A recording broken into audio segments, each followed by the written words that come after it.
And now let's return to the top story, the floods in regional New South Wales. As I mentioned before, the worst affected areas are Coonamble in the far northwest and Wagga Wagga in the state southwest. The levees guarding both towns are holding, but with more heavy rain forecast later in the week, the worst of this flood emergency may be yet to come.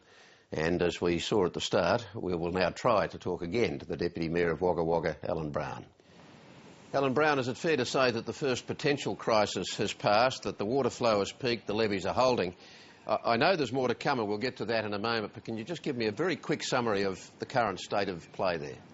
Yes, the river appears to have peaked at 9.7 metres. It hasn't risen for the last couple of hours, so it appears to have peaked at 9.7, which is below the level where it seriously impacts on the lowest population zones in Wagga. So there's a great sense of relief. I mean, the people have been evacuated, but we won't see large-scale flooding of houses and so forth. So there's a great sense of relief, at least at that. But there's been a lot of work done evacuating people and getting them out of harm's way, and it appears as though we're going to be spared. At the same time, I know that you're holding some fears for Wednesday with more significant rain to come. What's the worst that can happen? Well, the worst that can happen is that we've already got a saturated catchment, and they're talking up 50 mil or so of rain and storm events, which will double that. So if we get a significant storm event here, which happened just this week, if we get another one, we could be looking at quite devastating localised flooding, because not just the Murrumbidgee behind me, it's also the tributaries, and they tend to come up and down much quicker, but the impact of those on a smaller scale is still significant, and that's what we've seen 3 of so far this year. It's that classic double whammy for farmers, isn't it? In the Riverina, particularly the drought followed by the flooding rain. I know that this wet year is filling dams and rivers, but what has it done for farmers and to farmers? Well, on the positive side, it's filled the major dams, Burrinjuck and Blowering, to the east of here, which is great for the MIA and the CIA, the 2 big irrigation areas around Griffith and southwest New South Wales. It's great for them. It's also great for the Murray irrigators because their dams are all full.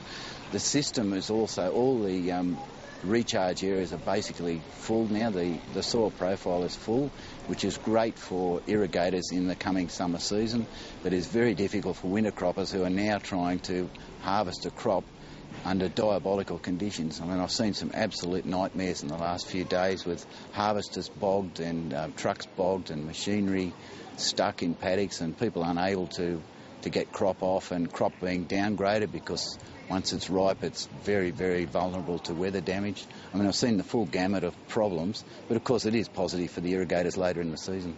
Now, the state government, the New South Wales government, has declared a natural disaster for the area. How important is that? What is that going to mean? Well, it is positive that they've recognised the scale of the problem down here, and I also note that there are up to $15,000 grants for people who have been severely impacted, and that's good. The Rural Assistance Authority can help anyone with that. It's very good, but it doesn't change what's happening to people, and what's happening to people now is absolutely diabolical. The mental pressure on farmers who saw this year as the big one, the one to get back, the one to catch up, the one to pay off debt, is now disappearing before their eyes because the floodwater behind me has many, many ripe winter crops in it that are worth a lot of money, and it just flooded and been washed away, and they are literally going from huge returns to zero almost overnight, and it is very, very hard on these people. I know coming out of an 8-year drought where people would have been just hanging on and hanging on and hanging on. Yes. I mean, there is the financial impact and there is the cruelty of the personal impact. Is this going to mean some people losing their farms? Oh, look, it must. I mean, the banks have been very good about this, but this must impact because this was the big one, this was a big opportunity, and I'm not sure how much longer some people could go. And even if the banks are prepared to keep going, whether people can mentally stand the strain of having to line up again, because they've been through a number of years of extreme disappointment, of very hard work with almost no result, and now we're looking at almost no result from the complete opposite, just too much rain. And the Wagga's talk, we're close to a metre of rain this year. It's just ridiculous. Good luck on Wednesday, Alan Brown. Thanks for talking with us. You're welcome, Kerry.